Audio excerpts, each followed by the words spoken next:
Chelius, and I'm the project manager for the California Improvement Network. Today's webinar is entitled Applying Lean Lessons in Healthcare. And as many of you know, Lean is increasingly being utilized in healthcare settings. So today we're going to hear from Dr. Kathy Paez, who is a principal researcher at the American Institutes for Research. And she's going to share some of their findings on how organizations are using Lean in their workplace. We'll also hear from Tejas Gandhi, who's the Assistant Vice President of Management Engineering and Lean at Virtua Health in New Jersey, about their experience in Lean, including how they use Lean to help implement an EHR at their clinics. So before we begin, just a couple of housekeeping things. The session will be recorded. The slides will be posted and the recording on the CIN website in about a week. If folks could please turn off ringers and pagers and no hold music, everything to keep background noise to a minimum, that would be great. And the speakers are going to talk today for about 40 to 45 minutes. We have plenty of time for Q&A. So there's a couple of different ways that people can ask questions. Probably the easiest way is just to put in your bottom right-hand corner questions into the chat box. If there's any just logistical questions, if anyone's having any technical problems or logistical questions, they can just send it to the host only. But if you have questions about the presentation, if you could send it to all participants, then everyone can see what's being asked, and it might trigger some other ideas as well. You can also raise your hand. There's a little hand icon button in the lower right-hand box as well, if you'd prefer to ask questions that way. So today's speakers. Tejas Gandhi, PhD. He's Assistant Vice President of Management Engineering and Lean at Virtua Health. And Dr. Gandhi has more than 10 years of quality and process improvement expertise in different industries and brings a unique perspective to operations improvement. He leads the organization in the development of a safe, reliable, and cost-effective care model through the deployment of its process improvement toolbox. Recently, Dr. Gandhi was actively involved in the planning to transition of Virtua's new Voorhees replacement hospital and integrating the organization's digital journey. He led the process-driven hospital design for the new 374-bed hospital, as well as for the regional ambulatory center built adjacent to the hospital. And he regularly collaborates with academia and the industry to bring innovation in healthcare delivery settings. He earned his PhD in health administration from the Medical University of South Carolina and has a BS or an MS in industrial engineering from the State University of New York in Binghamton. Sorry. He's also a certified Six Sigma Black Belt and serves as a faculty member of the New Jersey Institute of Technology in the State University of New York. He's published in peer-reviewed journals and serves as an advisor for several institutes, and is a member of the American College of Healthcare Executives, Institute of Industrial Engineers, and the American Society for Quality. And we're also going to hear from Dr. Kathy Paez, who's a principal researcher at the American Institutes for Research in Silver Spring, Maryland. She has substantial experience in healthcare as a clinical nurse specialist and as a director of rehabilitative services, clinical education, and quality improvement for integrated delivery systems. Much of her work is focused on improving the care provided to consumers with chronic conditions and reducing disparities in healthcare delivery. Dr. Paez led the development, implementation, and evaluation of primary care-based best practice programs to improve population health and chronic disease care at Lovelace Health Systems. She provided guidance to health plans across the nation on strategies to develop culturally and linguistically appropriate services to ethnically diverse members. Dr. Paez has published in a variety of peer-reviewed journals and is currently studying the implementation of Lean as an approach to reducing waste and improving efficiency in healthcare delivery and the use of technology to improve patient outcomes. So yeah, lots of great expertise today. So with that, I will hand it off to Dr. Paez. And Kathy, if you'll bear with me just for a second while I hand the ball to you. I've got it. Thank you. It's great to be here with you all today. I'm going to be very interested to see what some of your questions are, and so we look forward to those. And as Lori said, we're going to be presenting on Lean, and to begin with, we'll be providing you briefly some background on our study and just a few slides on Lean. And then Tejas will be providing a case example from work that has been done at Virtua. And then our greater emphasis will actually be on factors influencing Lean success and what we learned in our study. Here's our project team. There were quite a few people involved. We actually studied a total of 6 organizations across the country. One was in California, where we looked at a community health center. The team consisted of a variety of researchers from AIR, which was the prime organization involved in this study, and then we also had help from the Urban Institute and Mayo Clinic. So, looking at the background, I'm going to let you, Tejas, provide a little bit of background on what Lean is all about. Sure. Thank you for thanks, Kathy, and good afternoon, everyone. Good evening. I'm assuming we are pretty much in that time zone. One of the things where a lot of times as we talk about Lean, like many other project methodology, is a means of how do you drive waste out of your system. Now, in healthcare, often, bad outcomes or errors, do not happen because of a single incident. It's a systemic failure. And one of the things we are notoriously famous for in healthcare is we blame the last person in that chain for that outcome. And one of the things which I have been saying a lot is it shouldn't take a good clinician to have a good day to deliver good outcomes. A good clinician can have an average day, but the outcomes need to be reliable and consistent to the patients. And Lean provides that framework and the structure to systematically identify those barriers, identify those waste, which kind of create value or hinder from creating value from a patient's perspective. And that's where, the real fundamental definition of Lean is a lot of times, the way Lean is implemented is different in different organizations, but one of the beauties about Lean is it empowers the frontline staff. At the end of the day, the frontline staff, the people who work in the environment know the answers, know the solutions, and it's about really kind of how do you empower them, pull them together to together work towards a solution. And that's where, we've applied Lean in different settings. Kathy, if you want to take it back. Okay. Okay, so just to introduce you to our study, we studied Lean in 6 healthcare organizations, and the purpose in doing that was simply, number one, to find out did it work. That's our aim 1. Does it work, and does it work in healthcare? I mean, there was a lot of skepticism because Lean is being borrowed from manufacturing, and so a feeling that patients were not quite exactly like cars, and that a one-size-fit-all approach might not work in healthcare as it does in manufacturing.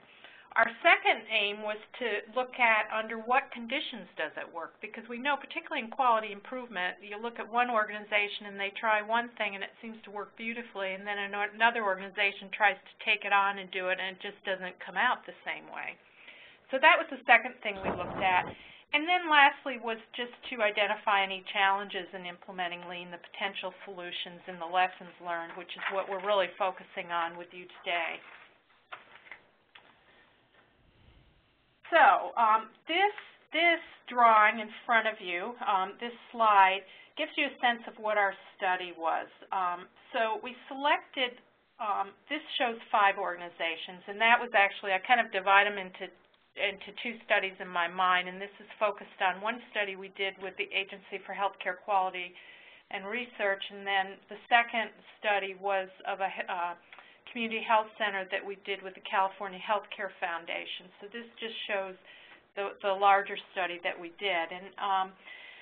And so we started off this study by looking at the literature, and we actually reviewed over 131 papers on lean and trying to understand what do we know about it. And it quickly became apparent that the research was really more anecdotal than scientifically conducted. And so in going through that process, we felt it was really critical that we select a sample of organizations that are diverse, that could highlight different aspects of where lean works and where it doesn't.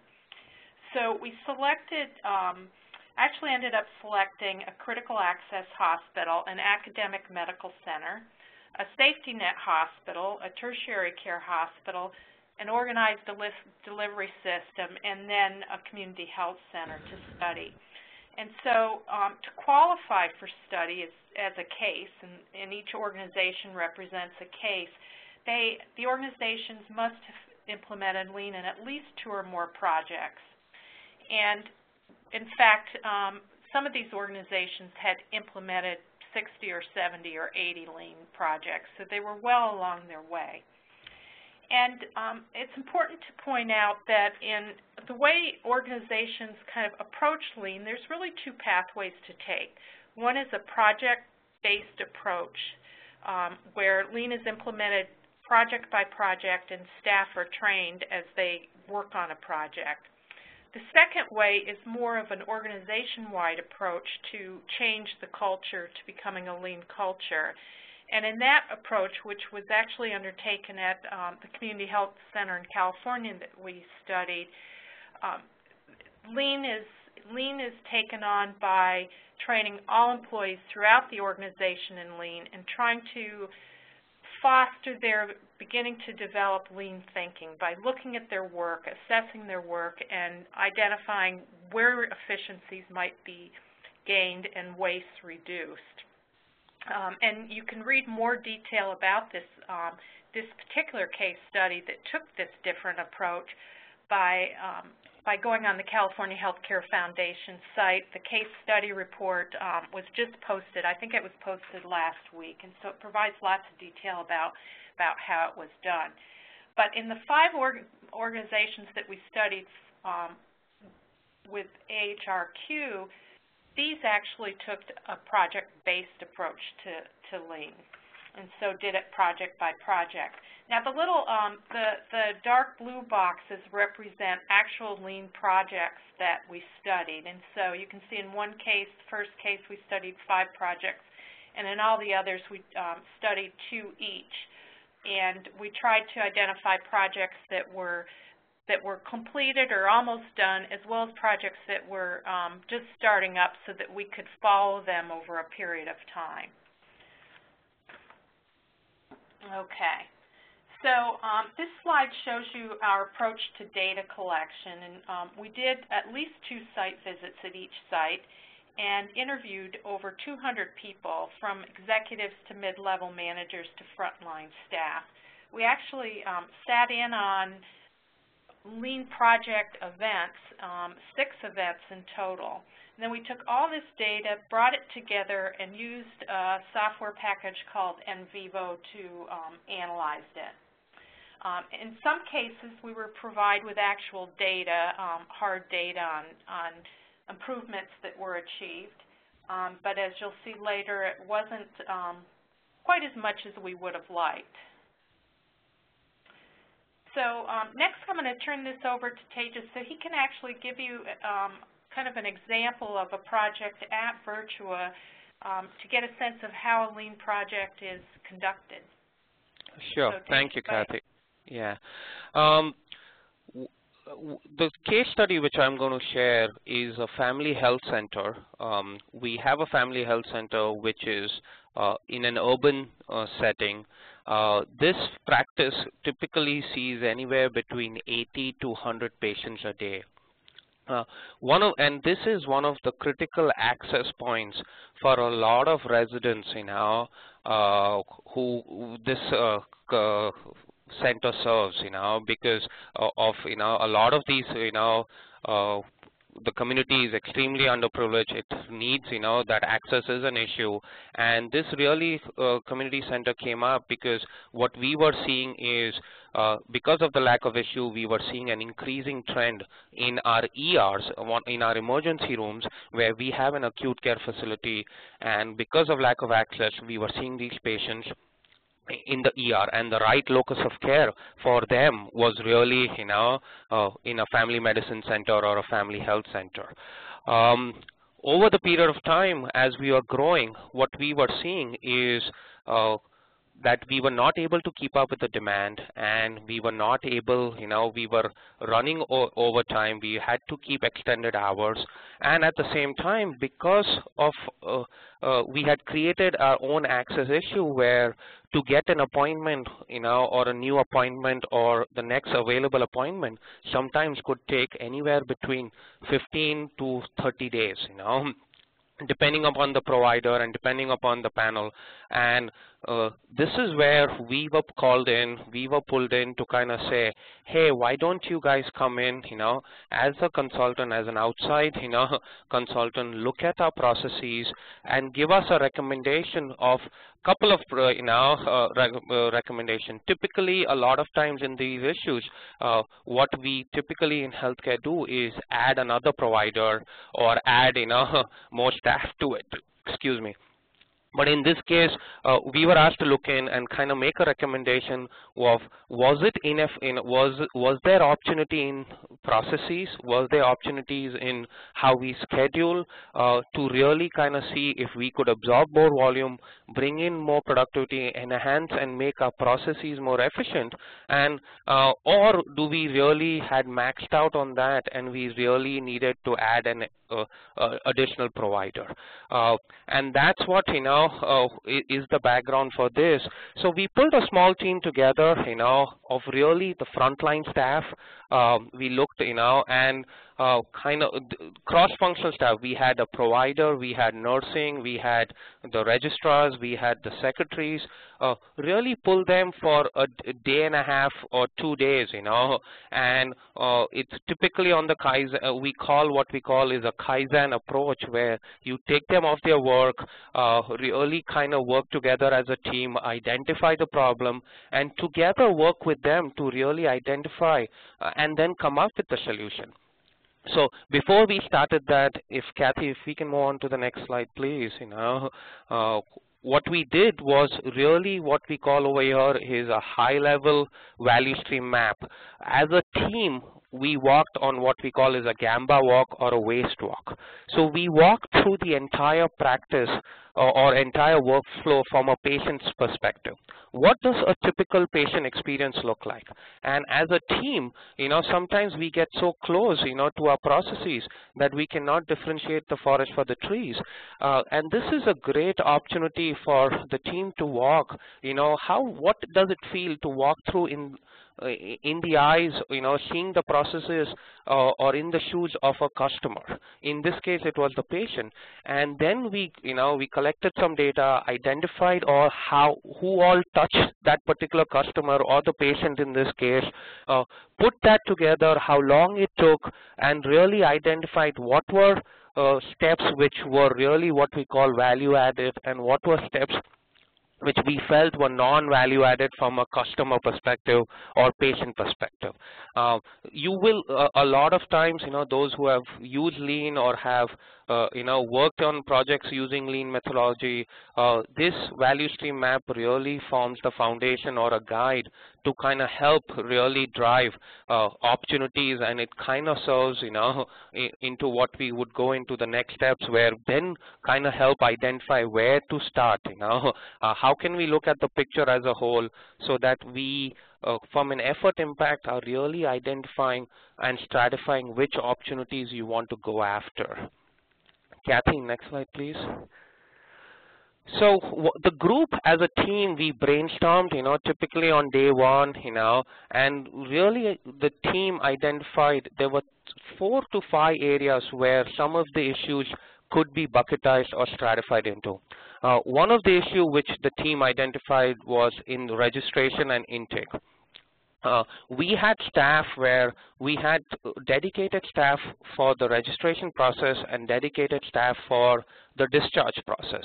And when the process was originally designed and when the clinic was set up, and the way the clinic was set up, it required, because the way the patient flowed in and the way patients, once they were seen by the provider and on their way out, if they needed a follow-up or, the discharge was through a different exit.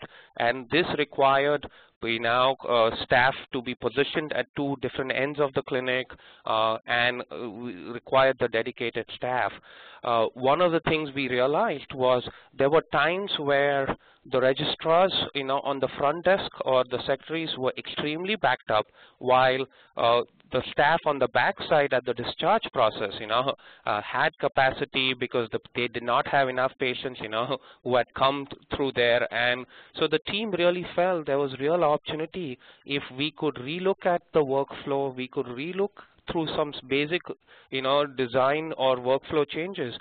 Could the staff be cross-trained so that we could have, both the front-end staff and the back-end staff, combined together and level load opportunity so that the same staff who checked me in could also check me out, Simple low-hanging fruits, something with the staff knew, this was something which we could, and we were able to kind of implement those changes, by and really relooking at, simple things. Again, the intake form, this was something which was, designed 4 to 5 years ago, and we really looked at it and kind of said, do we really need to capture all this information? And if this information is captured, how valuable is it from a provider perspective, and how does it add or contribute value from a patient perspective, or when the patient does see the actual provider or the physician? The other thing which came up was there were where we were seeing a trend where in the morning hours, some of the no-shows were prominent in this community, because one of the things we realized, a lot of these patients did not have a mode of transportation, and a lot of these patients used a public transportation to kind of get to the clinic. And if they missed the bus, or if they kind of missed the the 8:15 bus, or which dropped them to the clinic, a lot of these patients would arrive by that. We would have empty slots right out of the gate when the clinic opened. So based on that data, based on what the data we had seen where there were no-shows, and based on anecdotal information from the staff, because they knew what was driving some of those no-shows in that particular urban setting, and what we suggested, the team suggested, is why don't we double book certain slots, where we know there's a trend for no-shows and there are particular days of the week, so that this way we are maximizing the resources which are out there, and you don't lose out on an opportunity where we created access for a patient who really needs that care and needs that particular time slot. And we were immediately, through some tweaking, really be able to add almost close to 40 more patient encounters a week, by making some small tweaks, just understanding what was going on in that morning hour and why we had this unusual high no-show rate. Kathy, next slide, please. The other thing which was kind of frustrating, which we had heard from the voice of the customer, was our phone system. It could take you anywhere between 15 to 20 minutes before your phone was answered, and there was a lot of frustration. The patients expressed it when we did the patient satisfaction surveys, when we rolled them out, and we really this also was twofold frustrating, because then the front staff or the back staff was getting pulled and you could have a patient waiting over there, and then now the phone ringing, and it was they were always caught in this dilemma where should I be addressing when my phone's ringing but I have a patient in front of me, and which took more priority. And if I didn't take the phone, I was still the staff felt frustrated, I was held accountable to that, and if I attended to the phone when the patient was in front of me, it was not being professional and it was being rude. And so we looked at it, really identified, how could we better triage these phone calls.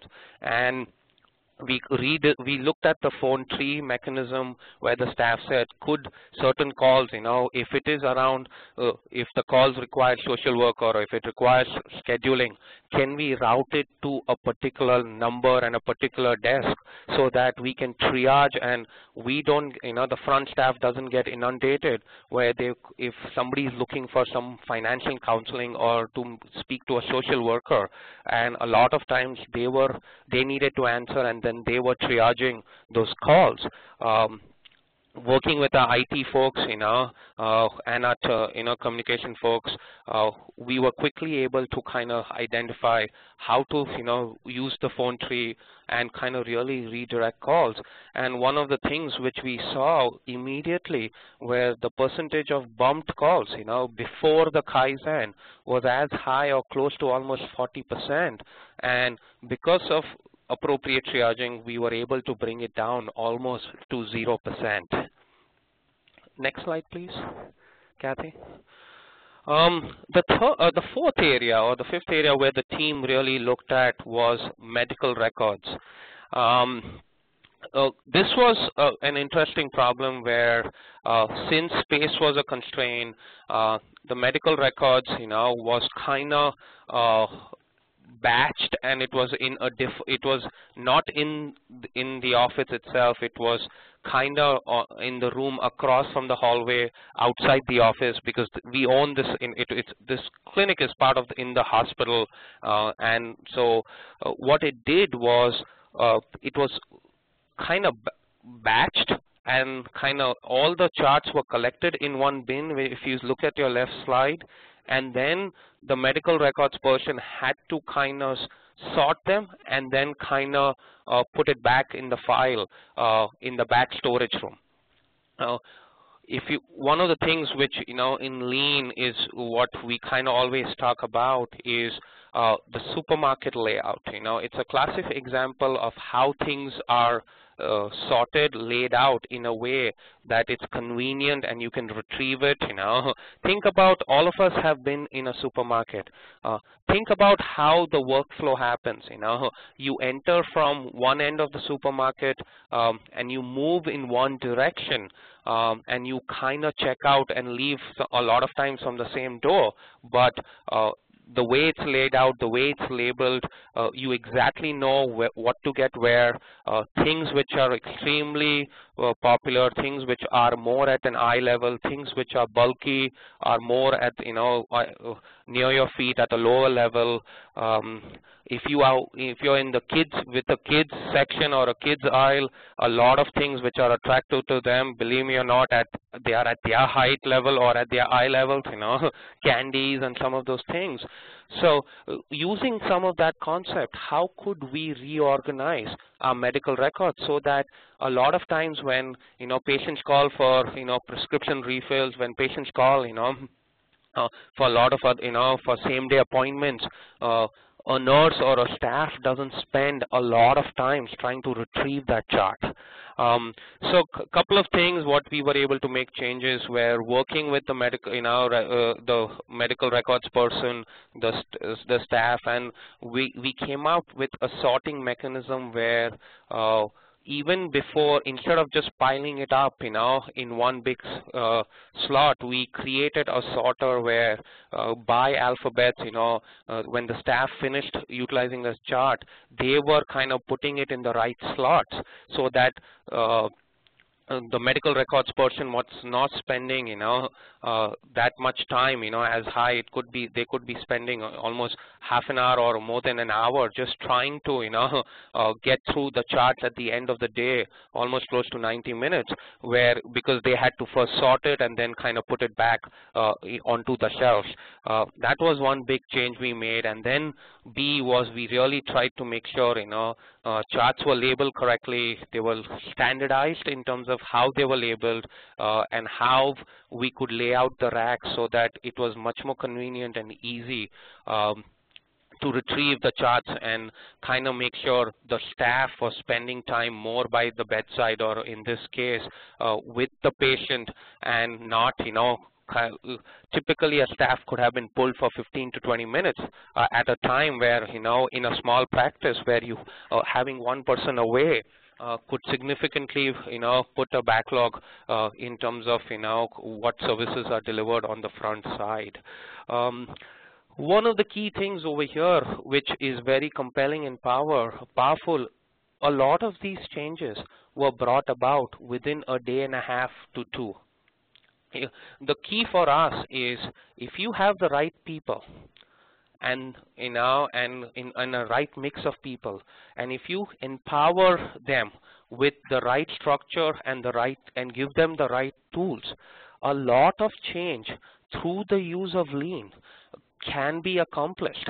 And this is just one of the many case studies or successes we've had as an organization, where the thing at the end of the day is my best idea is as good as their worst.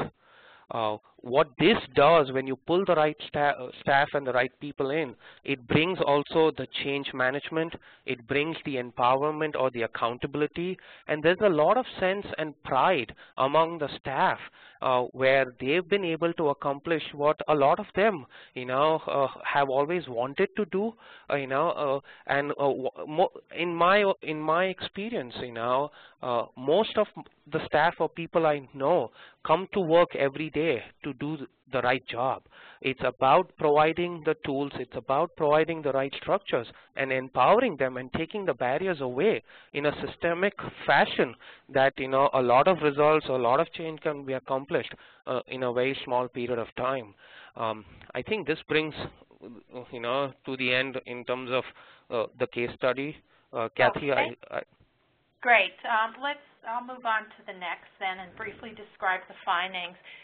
Tejas was just describing a project, and so now I'm going to move back to kind of the organization-wide level and explain to you what we saw and how lean was implemented at these 6 organizations. What were the commonalities?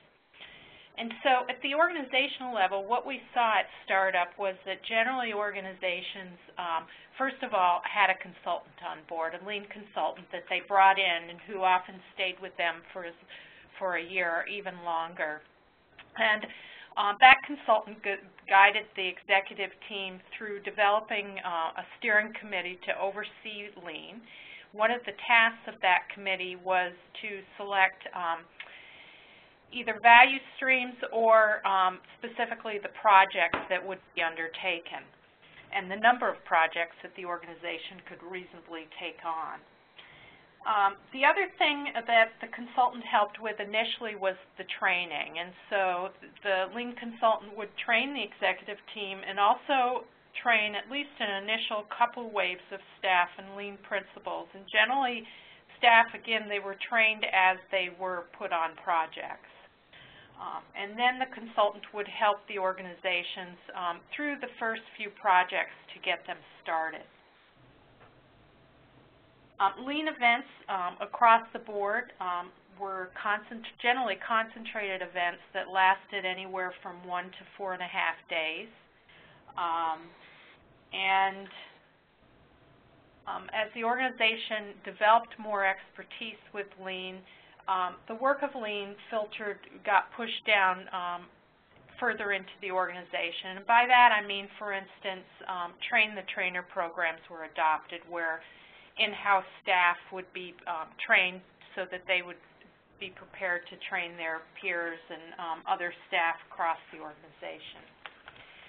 And generally I would say almost everyone had departments that had staff that were focused just on lean. That was their full-time job. The only organization that wasn't able to do that was the community health center, and they didn't have the resources to do it. So in terms of outcomes, there seemed to be substantial improvements in efficiency, but these improvements tended to be incremental. For instance, decreases in the number of steps taken or decreases in the time it took to complete activities, decreases in and just eliminating steps totally to processes that didn't add value. There were some decreases in cost, but they were mostly unmeasured. It was interesting that across the board, senior leadership seemed to just have faith that by applying lean that it would lead to improvements over time. And their time frame for seeing reductions in costs was quite long. In fact, they were looking like 10 years out. And so I think they understood that these were a lot of incremental improvements, and it was going to take time to get the mass to make a huge difference. Let's see.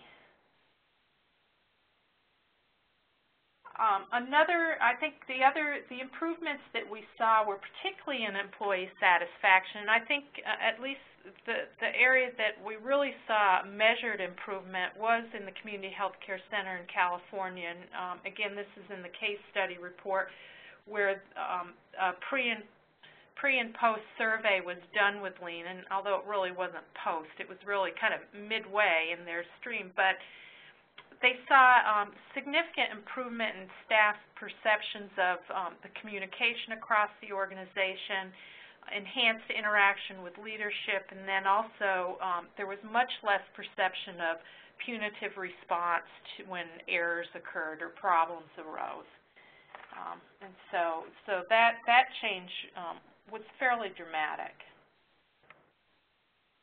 In looking at lean, there were several contextual factors that rose to the top.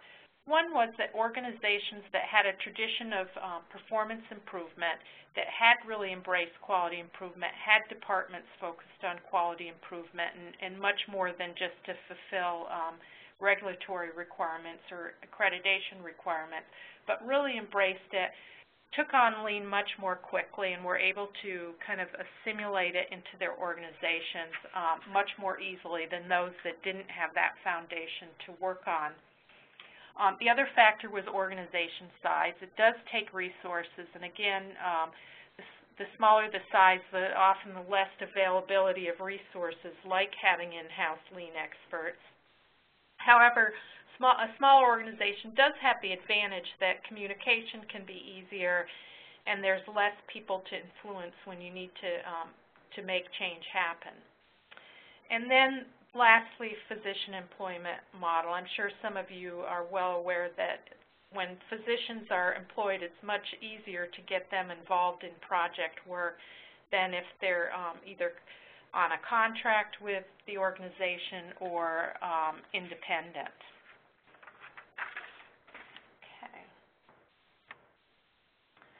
So what were the factors that influenced success?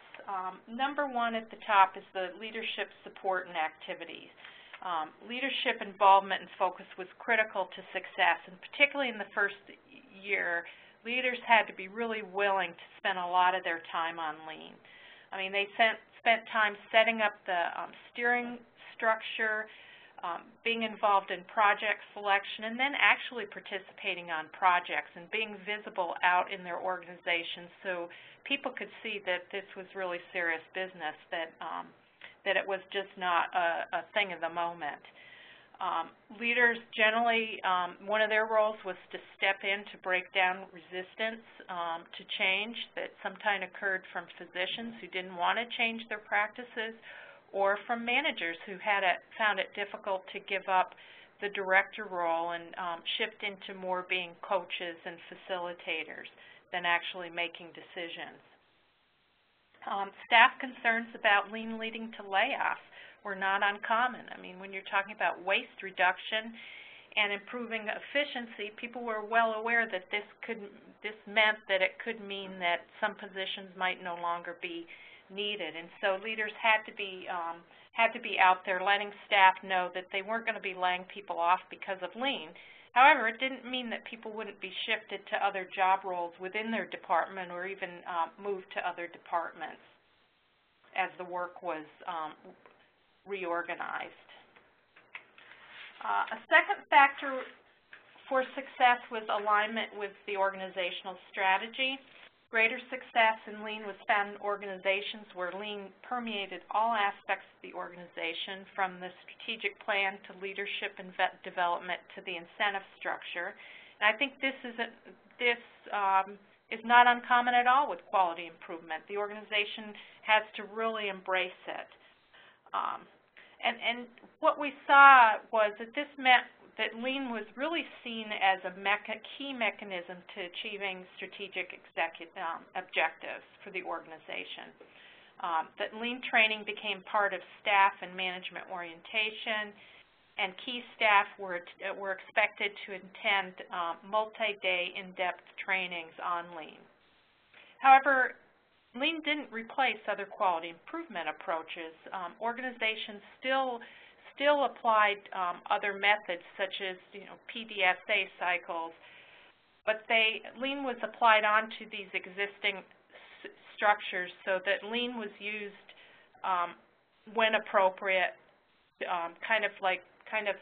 looking at what is the best tool to tackle this problem. Engaging physicians was difficult, and I think that may have been one reason why organizations tended not to take clinical projects on early on in their experience with Lean.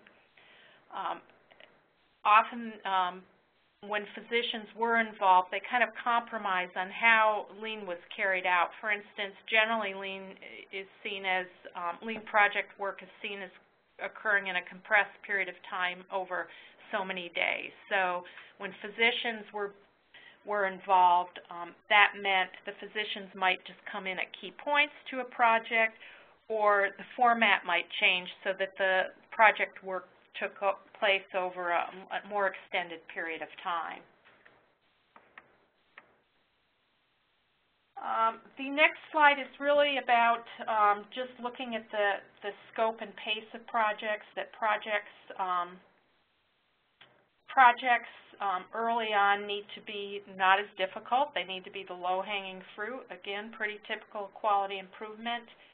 Generally early on, I think what's unique about Lean is that early on, the focus tends to be more on administrative projects, back office projects, and when projects were done in the clinical area, it tended to be administrative processes to support clinical work and not actually changing the way the clinical work was done. I look at it as early on, Lean didn't focus on what was done in a clinical area, but how it was done. So not what patient care was particularly involved, but how it was provided. And an example of this was an organization that was more experienced, looked at total joint replacements, and they were trying to reduce costs, and they actually changed what they were doing by eliminating using wedges to separate legs, and instead they shifted to just using pillows. So, but that could be a controversial thing. They didn't take on this type of project early on. It was when they had more experience. So, the next slide, as we were trying to understand what was going on in these case studies, it kind of came to me the light bulb of the learning organization, and gaining ground over Lean, over difficult problems by applying Lean or any quality improvement method requires quite a bit of sophistication. And it requires the sophistication to understand that failures don't mean that what you're doing doesn't necessarily not work. It may mean that you just haven't really evolved to really getting to the right approach. But if you keep trying, you eventually will. And a couple of the organizations that we studied were really quite sophisticated and advanced in quality improvement. And it was interesting that their projects were not necessarily more successful than the other organizations took on. But they had the persistence to keep with it, and this was particularly because they were more advanced. They, of course, were looking at more problems that were more difficult to solve, and so they just had stick-with-it power and the ability to really kind of peel it apart and to keep trying to get to that end point of really coming up with something that works. Okay, then we have resources were critical, and I've talked about some of these. The need for consultants, the need for staff time at all levels of the organization. Capital was an issue. I haven't mentioned this, but for a number of the projects, IT solutions were felt to be critical to achieving the changes that were needed, and this was often difficult. It was difficult to line up the IT staff support to get the IT solutions implemented, and that was definitely a barrier across the board in all organizations. And then resources for measurement and data collection, and I think that was particularly difficult. We found that generally the data collection would take place during the core time of the project, during the period of the event, the day-and-a-half to 4.5-day event. But then afterwards, when staff went off to back to their jobs, back to patient care, it was really difficult to continue to collect the data to monitor the processes that were changed. And I don't know if anyone had a great solution on that. So, in conclusion, we felt Lean could be effective in improving efficiency and reducing costs, and in some cases improving quality of care. However, success was not automatic. It really required a lot of significant commitment at all levels of the organization. It took leadership time and focus. It took thoughtful execution, and it took resources to do it. So that is the end of our formal talk, and I think that's a good thing because it is 4:16, and we did want to take some questions. So I'm looking, Lori, here. It looks like we have maybe 5 questions. Yeah. Do you see them? We've got a couple sort of comments around sort of you know, the role of managers and coaches. If you guys wanted to, if there's anything you wanted to add to that.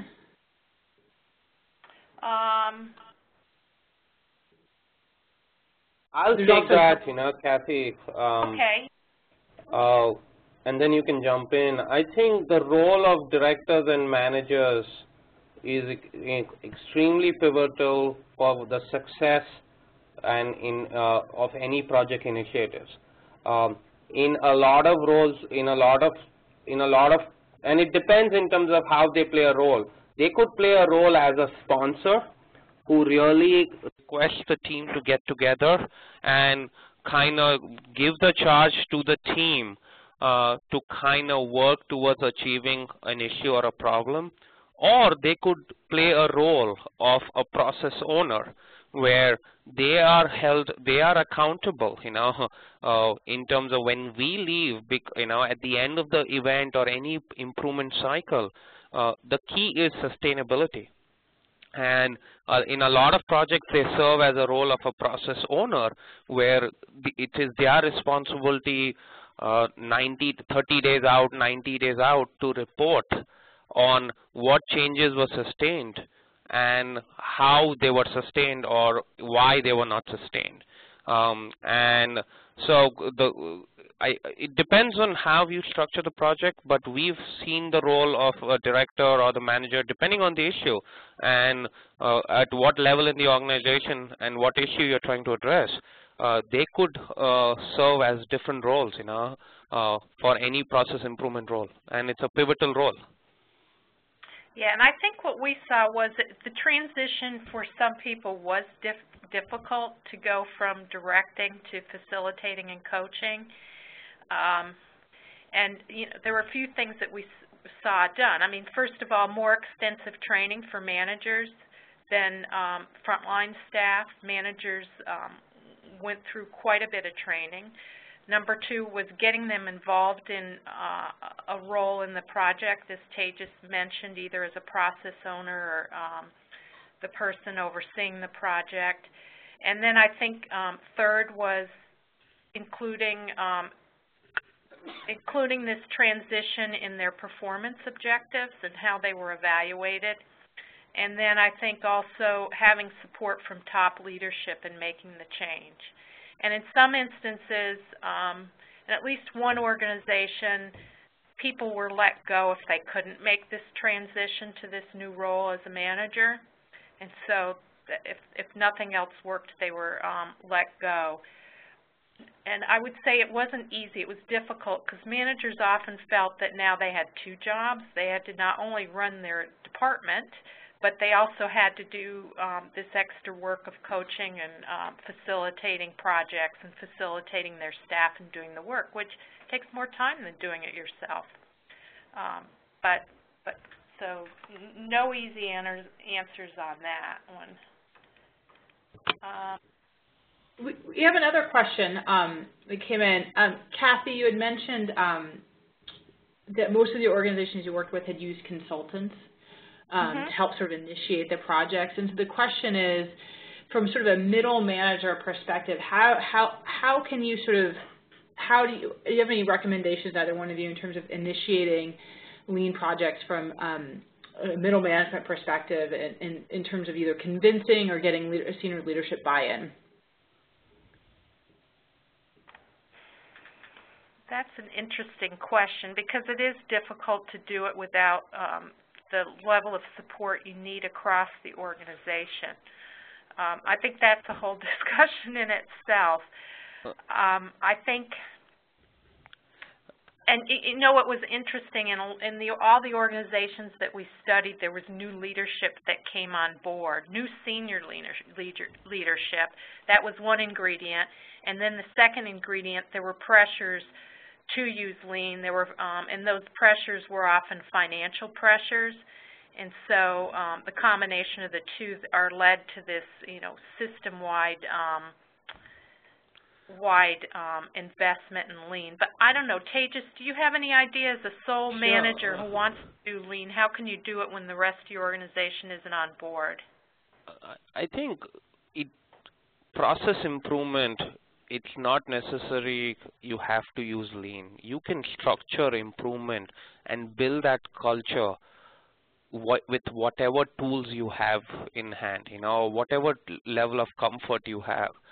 What I suggest is, if there are managers, I think the ideal way that should be a system-wide or an organization-wide initiative.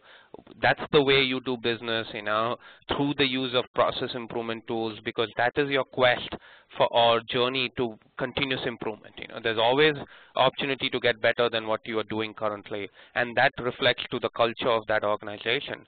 But for a lot of reasons, there are, reasons why, an organization may not have adapted, that journey. A manager can still have that culture, you do it lean, or you can do PDSA or something else, but start somewhere till the rest of the organization picks up, because what you are trying to build or sow the seeds, it's a cultural transformation, and it's a journey. You want your employees to be empowered. You want to create an environment which enables them to do a good job. And it's not important, and I always say to people, don't get hung up on what should I do, Lean, Six Sigma, PDSA, or, whatever improvement and tools you are aware, start somewhere, because that is more important than kind of worrying about which may be a good tool to use and bring, they lead to the same destination. It's just a different journey and a different philosophy, about getting there. I don't know if that answers, it's a long answer to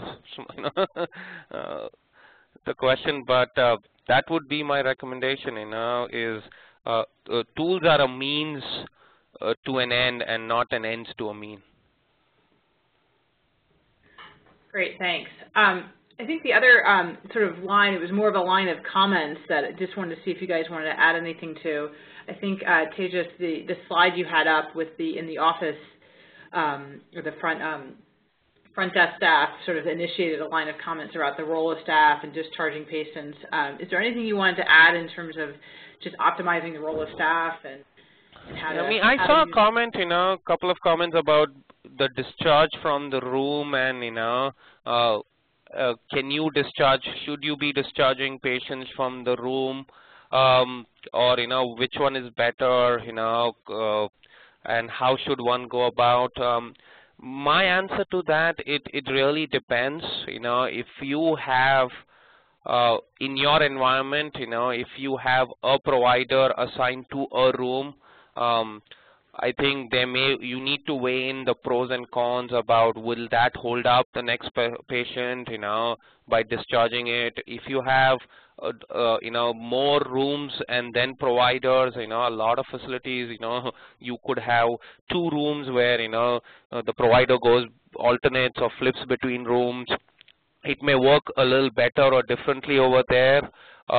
It really is specific to your environment and what resources and infrastructure you have, because there are pros and cons, and I don't know if there is an answer to that. We do in-room discharge, but over there it's a new practice. We started we're just trying to grow that practice. We have over 8 rooms, it's in a new facility, but at this point we have only 3 providers with 1 nurse practitioner. We do have the luxury, of kind of underutilized space and rooms, and we do try to promote that because I think there's clear value, from a privacy and, not moving the patient, to kind of be able to discharge from that room itself and taking the service to the patient versus the patient to the service. So, as I said, it really depends. Look at your environment and see what works in your environment. Great. We have just a couple more questions that come in. One is, would you guys be willing to share your email? It sounds like there's some follow-up questions. The second, about sort of data collection and sort of, does it help to have somebody appointed as that specific data collector? Does that help facilitate the process? Well, I think what we saw was often the data collection after the event occurred was the process owner got stuck doing it, and often they were managers or above a basic frontline staff level and were pretty busy, so it was difficult for them to do. In some organizations that actually had departments with staff to help with lean, then sometimes they would help out with the data collection. I don't know. What have you found, Tejas, that have worked well at Virtua? I think it's a combination of both. We will assist the manager 30 days past an event, but we have a clear handoff after that. We do not own that process. The manager or the designee owns that process. And the involvement of that manager and how that manager takes this as part of his or her job really will define how sustained the changes are going to be. And you get a mixed bag where if the managers feel this is part and parcel of what they do as part of their role and responsibility is to continuously, improve the environment, how to improve, efficiency is one piece, but how do I continuously create value or, or improve the outcomes for the customer which I serve, and how do I better create an environment more conducive for my staff? They find time and they carve out time. It's baked into their day-to-day responsibilities, and that's where we've seen the results much more sustained, results much more kind of driven, and changes really baked in, and you really see it in their overall performance of that unit or department or business entity. Versus a lot of times, if the manager, sees this as a stretch or sees this, oh, this is just another flavor because I need to do it because, my manager asked me to do it, and, or some other manager, across the room, my unit did it and now I need to do it. The outcomes from a long term, are very visible. And but we do not, we have a clear handoff 30 days post any event where we do not hold their hands. We kind of provide the tools. We go fishing with them, but we also teach them how to fish, and we will be happy partners, in going out fishing. But our role is not just to do the entire fishing, we are partners, and we teach how to fish, happy to teach them how to fish, but not do the fishing for them. Yeah, no, I know we're running out of time, but I had a few comments on it. A couple comments. First, I think it's important to be very focused in the data collection and make sure that what you're spending time on, the data that you are collecting, is what you really need, and not be collecting things that may be less critical.